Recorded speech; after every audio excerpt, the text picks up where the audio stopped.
No, I agree 100% that our expectations, which is the vision, right? The end game, begin with the end in mind. What's the end game? What's the vision? So much of our expectations kind of determine the reality. One of the stories I tell, it's kind of a joke, but it was a real story. A young man came to me one time and he was talking about his plumbing business and how bad the plumbing business is and how he can't make any money and customers just want a cheap price. And he started telling me about how his dad never made any money in the plumbing business. And, and then he said to me, he goes, it's like my daddy always said, plumbers don't drive Cadillacs. And I'm like, there's your sign, right? Because that expectation of his was that, we're going to struggle financially.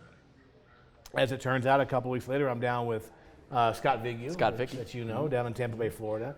Very successful plumbing contractor. And I was down doing a couple of days of training, and I finished the first day, and he invited me out to his house, and went out with him and met his wife. And I got to their house, and she's backing their car out of the garage.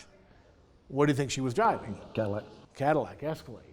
And I'm thinking, dang, I guess some plumbers do drive Cadillacs. Is that before or after you went to his 100-foot boat? That was before, because we got in his Cadillac. Not a boat, it's a yacht. It was a 65-foot boat, but we got in his Escalade. We drove around this marina to see his boat. It turns out to be that 65-foot, $3.5 million yacht. I'm thinking, well, some plumbers don't drive Cadillacs. Some plumbers drive Cadillacs and yachts.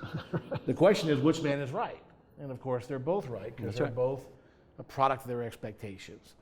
So when we talk about vision, mission, purpose, big picture, it's about the expectation of what am I going to become? Am I going to become broke? Am I going to become wealthy?